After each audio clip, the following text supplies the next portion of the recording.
Bien le bonjour les amis, bienvenue dans cette nouvelle article d'actualité. Aujourd'hui on va parler de l'effondrement de la faune sauvage, comme quoi elle peut encore être stoppée. Alors forcément ça c'est un article qui est très intéressant pour les gens comme moi qui s'intéressent à la conservation des animaux. Et en parlant de ça, j'ai quelque chose à vous proposer, c'est totalement gratuitement. Vous pouvez avoir une série de vidéos gratuites sur l'élevage en captivité des serpents. Pour ça, il vous suffit de cliquer sur le lien en description et vous pouvez l'avoir gratuitement. Il y a aussi, c'est pas tout, hein, il y a aussi une liste des serpents avec lesquels débuter. Et en plus de ça, et oui, ça va beaucoup plus loin, il y a 4 livres. Un livre sur les pythonidés, un livre sur les colibridés, un livre sur les vipéridés et un livre sur les élapidés. 4 livres si ça vous intéresse d'en savoir plus sur les serpents. Vous pouvez recevoir tout ça gratuitement. Il vous suffit de cliquer sur le lien en description, de mettre votre email en échange et vous recevez tout ça gratuit. Sur ce, on va lire cette histoire, on va voir qu'est-ce que c'est.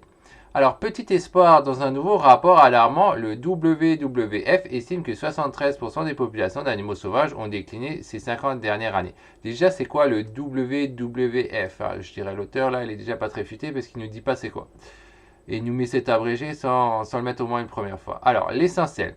Un nouveau rapport du WWF alerte sur les pertes colossales de populations d'animaux sauvages depuis 50 ans. Si le constat est particulièrement alarmant, il est cependant possible d'agir pour indiquer cet effondrement. Il serait temps. Hein. Des discussions auront lieu pour la 16e conférence de la Convention des Nations Unies sur la diversité biologique CDB. Donc là, c'est juste, il met bien, qu'est-ce que c'est? Qui se tient du 21 octobre au 1er octobre au Cali, en Colombie. Le constat est accablant, mais il reste un espoir. Voici en quelques mots le résumé du dernier rapport intitulé Planète vivante, dressé par les Fonds mondiaux pour la nature au World Wide Fund. Donc voilà, maintenant c'est expliqué qu'est-ce que c'est. C'est le World Wide Fund. Au sujet de nos animaux sauvages, d'après le WWF, les populations de faune sauvage ont décliné de 73% en moyenne en 50 ans. Attention, cela ne veut pas dire que 2 tiers des animaux ont disparu. Plutôt que la taille des différents groupes d'animaux d'une même espèce a diminué de 73%. Alors certes, l'indice utilisé par le WWF pour mesurer le déclin de la faune sauvage est parfois critiqué. Certains scientifiques estiment que la méthode de calcul utilisée dresse un constat exagéré, mais n'empêche, les faits sont là. Au cours des 50 dernières années, nos animaux ont sérieusement morflé. Imaginez en Amérique latine, cette perte est estimée à 95% sous la force des coups portés à la forêt amazonienne. Peut-on se satisfaire de voir notre vieux continent européen plafonné à une perte de 35%? Même pas. Dans les sociétés plus industrielles, le déclin avait déjà été opéré avant 1970, permettant à certaines populations animales de se stabiliser, voire de progresser grâce à d'importants efforts de conservation. On peut citer par exemple le loup, le bison ou les ours qui avaient bien failli disparaître. Ouais, mais c'est vrai que l'Amérique du Sud, il y a beaucoup de dégâts. Et moi, j'aime bien la suivre à cause des tamarins et tout ça. J'aime bien lire leurs articles et les sociétés de conservation et voir qu'est-ce qu'ils font, voir qu'est-ce qu'ils disent et tout dessus. Et c'est là que cet article et ce rapport peuvent nous donner espoir, car cela montre qu'avec une prise de conscience globale et des effets certes colossaux, on peut encore sauver notre planète. Les tableaux dépeints est incroyablement préoccupant, admet Christin Schwitz, directrice générale du WWF. Mais la bonne nouvelle, c'est que nous ne sommes pas encore au point de nos retours, ajoute-t-elle. Prenons l'exemple du bison dézingué par l'homme au point d'avoir disparu à l'état sauvage en 1927. L'espèce européenne comptait 6800 individus en 2020. Grâce à qui? Eh bien grâce à l'homme qui a lancé de l'élevage à grande échelle pour déboucher une réintroduction réussie dans les aires protégées où des bovidés vivent leur vie peinard. Donc là encore, on voit tout l'intérêt de l'élevage en milieu contrôlé. Grâce à ça, ils ont reproduit à fond, ils les ont réintroduits, l'espèce a été sauvée. Donc c'est super important de faire de l'élevage en milieu contrôlé. Hein.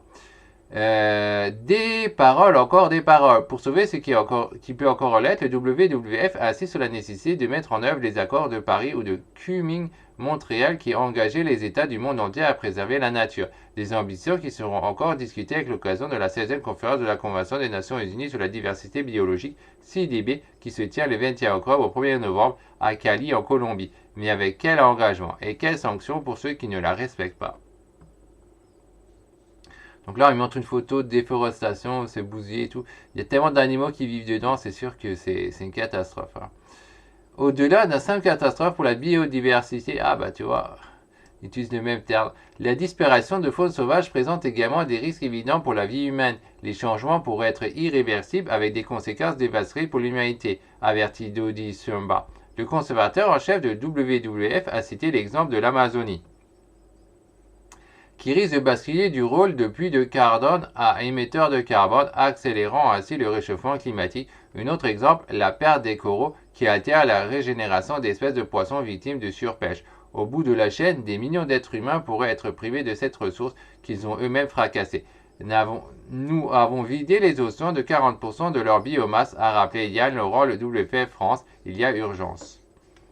Ouais, c'est vrai que les coraux, ils sont pas mal pris et tout. Alors et ça se bouture très bien. Mais il faut savoir qu'en France, c'est une société qui, je crois que c'est la première d'Europe ou la première au monde carrément, qui bouture plein de coraux et ça c'est une bonne chose. Parce que bon, les seules personnes qui devraient prendre des animaux dans la nature, que ce soit des coraux ou autres, ce sont les élevages conservatoires. Tous les autres ne devraient pas avoir droit. Tous ces particuliers qui achètent des animaux comme ça pour faire après de l'esthétique chez eux dans leur salon, ben je regrette, c'est pas normal avec des animaux sauvages. Hein. Après qu'ils ont leurs besoins, tout à fait d'accord. Et c'est pour ça aussi qu'il y a l'élevage en milieu contrôlé qui est super important. Parce qu'en faisant l'élevage en milieu contrôlé, on peut fournir des animaux pour les gens qui en veulent et tout ça c'est bien. Et en même temps, d'autres, ils peuvent servir à être relâchés si nécessaire. Mais par contre, voilà, prendre des animaux sauvages pour mettre dans le salon, non, ça va pas. Alors, on va lire qu'est-ce qu'ils disent un peu les gens. Alors, il y a celui-là, il dit... En fait, c'est toujours pareil, c'est toujours accablant, catastrophique, mais il resterait toujours un espoir. Ça fait plus de 30 ans qu'on entend ça. Idem pour le réchauffement climatique. Ça fait 40 ans qu'on entend qu'il ne reste que 20 ans pour agir. Alors que rien ne s'arrange ou n'en prend même pas le chemin. Tous ces faux espoirs leur permettent au contraire de toujours plus différer les mesures urgentes à prendre. Ouais, bon, en gros, ce qu'il dit, c'est tout à fait juste. C'est vrai que ça fait longtemps. Ils n'arrêtent pas de dire ça, machin, et qu'au final, on n'a pas vu le changement positif nulle part. Hein. Après, il y a des gens qui agissent. Hein. Moi, je le vois. Hein. Comme dit, moi, j'adore lire certaines sociétés de l'Amérique du Sud, notamment sur les Tamaralions. J'adore ça. Les deux sociétés qui font les Caicera et puis les Pigo. Que je me dise pas, c'est Chrysopigus. Ouais, les Tamaralions noirs là et les Tamaralions à tête noire. J'aime bien essayer de lire ce qu'ils disent, ce qu'ils font et tout. Mais bon, après, voilà, c'est toujours la même histoire et au final, il n'y a rien qui change. Hein. Avec la fusion nucléaire, l'humanité disposera d'une énergie suffisamment abondante et bon marché pour achever son travail d'extermination. L'IA lui apportera tout son soutien. Alors, le nucléaire, c'est une bonne chose. Il faut arrêter de dire que ça, c'est... Que je dis bien ce qu'il dit. Avec la fusion nucléaire, l'humanité dispose d'une énergie suffisamment abondante et bon marché pour achever son travail d'extermination. Ben non, c'est l'inverse. C'est justement ce que j'étais en train de dire. Là, le gars, je pense, à mon point de vue, il est à côté de la plaque. C'est grâce au nucléaire qu'on fait une énergie beaucoup plus propre et qu'on limite les dégâts. C'est pas en utilisant du charbon à gogo, je veux pas vous dire, mais il y a une époque, il y avait tellement d'utilisation de charbon que les nuages c'était noir, les nuages et tout. Tu avais des insectes qui devenaient complètement noirs et tout, c'était complètement pollué et tout. Ben, c'est pas le nucléaire qui cause problème, c'est bien le fait d'utiliser à fond du charbon, etc. Après, l'histoire de l'IA, ça c'est autre chose, hein, c'est qu'une base de données au final. Voilà, ça fait gagner du temps et puis c'est tout. Hein, et encore gagner du temps. Ça fait gagner du temps pour faire du mauvais travail. Hein. Faut quand même voir ça. Il y a tout le monde qui utilise l'IA pour gagner du temps, mais au final, ils ne relisent même pas ce que l'IA a généré. Et au final, on a un travail de bâclé qui est mauvais, mais ça, c'est encore un autre sujet. Hein. Ensuite, cette personne a dit on a trouvé la pépite qui va changer le monde avec ses propositions citoyennes écologiques. Attends, on a trouvé la pépite qui va changer le monde avec ses propositions citoyennes écologiques. Donc là, il fait souvent référence à la personne. J'avais déjà oublié si c'était une femme ou un gars. Bon, après, c'est vrai que c'est souvent des femmes qui sont plus émotives et donc qui s'intéressent à tout ça. Inutile de le changer. La nature s'en chargera tout seul, comme elle l'a toujours fait. Ah bon? Ok, bah si ça marche comme ça, donc ça c'est la même personne d'ailleurs. Et les gens ils écrivent plusieurs fois, c'est fou quoi. Freki, le point de non-rupture est dépassé depuis plus de 20 ans et toutes les technologies du monde ne se feront pas limiter, bien au contraire, l'IA précipitera à la fin. Bon, là, les gens, je vois pas le rapport avec l'IA.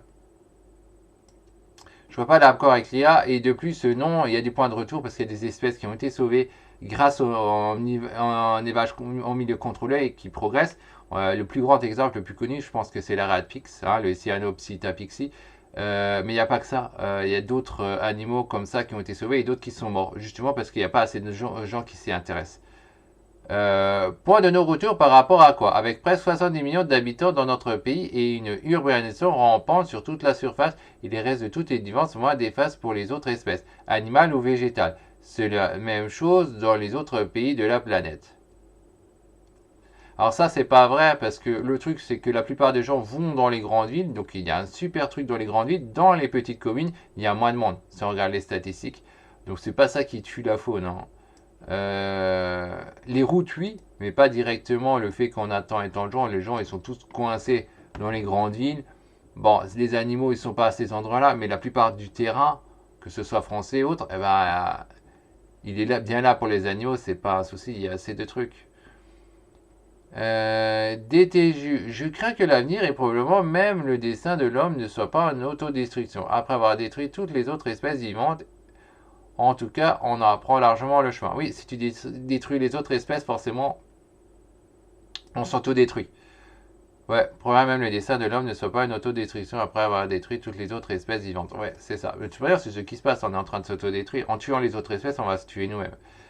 Chaque jour, une fois, c'est au moins un point où je suis d'accord, hein. Chaque jour, une info naturelle contraignante et déprimante, espérant qu'elle invite ou inspire quelques actions ou vocations. Ouais, je sais pas si c'est mauvais, mais en tout cas, ça a pour but de faire agir un peu les gens. Quand il n'y aura-t-il plus rien à manger, l'humain aura le sort qu'il mérite. Ouais. Sauf qu'on mange pas trop les animaux sauvages, hein. On a les animaux domestiques, mais les animaux domestiques nuisent aux animaux sauvages. Et indirectement, forcément, on va finir par se causer problème si on les tue tous. Donc voilà, en gros, pour cet article, bon, pourquoi pas. Donc ça part quelque part d'un bon sens, hein, de vouloir faire des actions pour sauver, mais bon, la plupart des gens, ils s'en foutent. Donc, ils s'éteindront quand même. Sauf s'il y a assez de gens qui s'en occupent, hein. Et c'est ça qui est un peu dommage. Tous les ans, on en voit qui sont éteints. Mais il y a aussi le côté positif, tous ceux-là qui on voit qui sont découverts et on va peut-être sauver. Bon, là, je pars un peu ailleurs. Sur ce, on va s'arrêter ici. Pour rappel, pour avoir la série de vidéos sur les serpents, les 4 livres sur les serpents.